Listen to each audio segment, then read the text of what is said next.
In our situation, we had been through about 10 years of transition in ministry when we went to Standing Stone. And that 10 years had taken a toll on us that we at many points had said to one another, because we were involved in a ministry of helping others in their marriages and in directing them in their choices of ministry in the future.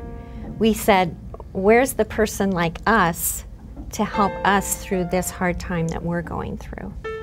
And someone to listen to our story and point out what we're missing in our story. When we were introduced to our mentor couple, that was really what we were looking for, and we found that that's really what they were. People who could bring a sense of shepherding, really bring a sense of pastoring into our lives, bringing both wisdom as well as genuine care into our lives. I think the thing I remember the most was that we immediately felt we were among friends. I think that the word organic really is what it was. From the moment you arrive, you feel like you are part of community. It is not your guests and your hosts are there. It's just very organic. You feel like you're part of it. The setting that we were in gave us an opportunity to actually be involved in the activities that helped things continue on at that location. It was the first time I had been in the company of someone who understood ministry, the struggles of a ministry couple, the hurt that you accumulate through 30+ years of ministry, and yet really understood the whole aspect of opening their lives to us in a mutual way. It wasn't like, you're here so we can fix you. It is, yes, we've experienced that in ministry, and this is part of our story. So it was very organic and natural, and we just immediately felt we were among friends and could share deeply. It was like we could eliminate all the church talk and get down to who we really were, our hearts. And even though we knew them only briefly before arriving at the location, it was incredibly comfortable, and it was. It was not, it was just friendly. I mean, it was just the core of friendliness, welcomeness, and a sense of an openness to us, and allowed us to open up to them as well. We had a ball at Standing Stone. We, as I said, we came out of quite a few years of some questions as to our future, and that tends to drain the fun out of your life. And I think we laughed more that week than we'd laughed in many moons, because our host realized that we were a little fun challenged at that point in our career, and that we needed a good interjection of fun. Fun is like Piaget in child development always said that children, their work is play. But grown-up children, play is an important part for us as adults too. And I think a lot of times in ministry you're so burdened with the things that people are going through and caring for others that sometimes you forget how to have fun. And our hosts really helped us participate in a lot of great fun. I think sometimes it was hard to draw lines between what was supposed to be fun, what was supposed to be ministry, what was supposed to be work, preparation, and you know, so it just kind of all blurred together, because there'd be times that it would be very, very serious, and all of a sudden fun would break into it, and there'd be other times that you'd be doing something really fun, and in the next moment you find that you're almost in tears, because you're at this very serious, very heartful conversation that's going on. So there was just this fabric of creativity and recreation that was part of the whole experience. I had been praying and longing for the safety of the kind of experience we had at Standing Stone. And so, yes, it met such a huge answer. It was a huge answer to prayer. It met a huge need in my life to be in a place where I could lay this on the table and it really be understood and spoken to. I think another part of that is that Standing Stone you have the opportunity, you're the only couple there. In a number of care settings, there might be more than one couple there, and so that sense of safety is really threatened at times by that.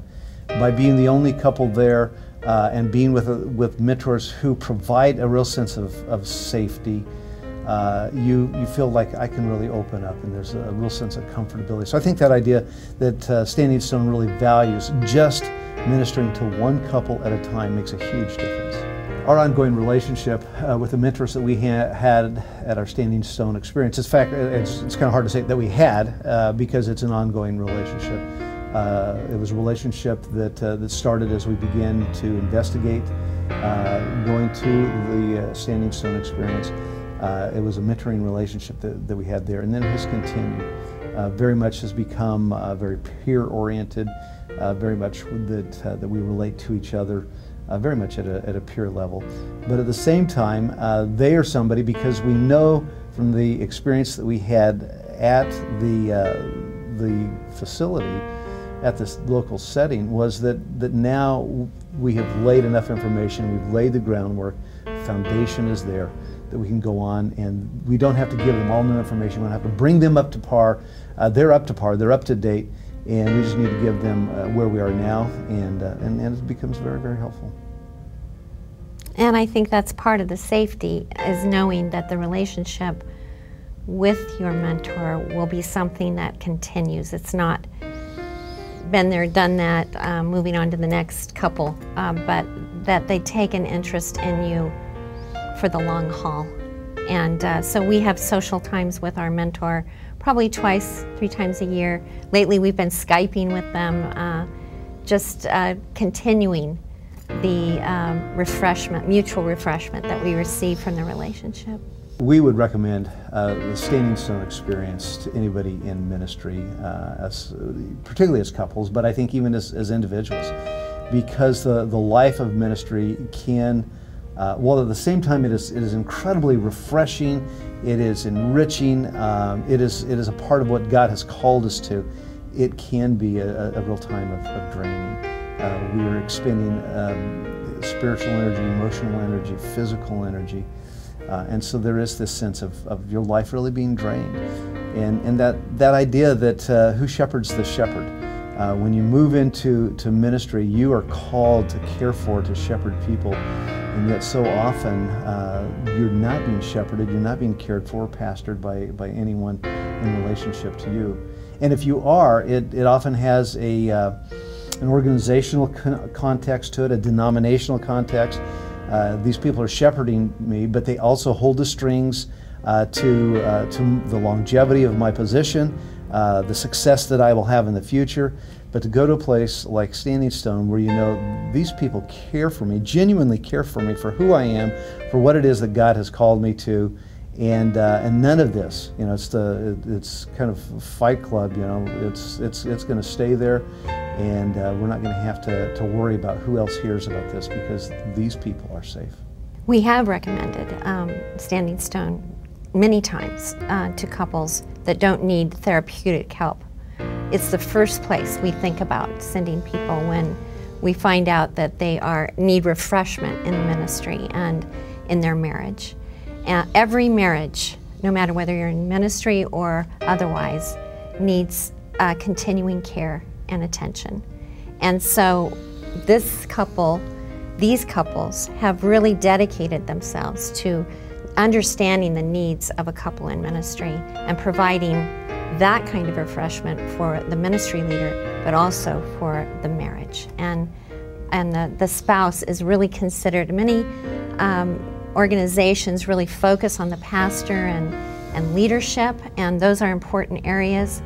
But Standing Stone really recognizes the need of the spouse. And I have been so delighted to find a place that I feel so confident in sending the couples that we come across who really need this kind of care.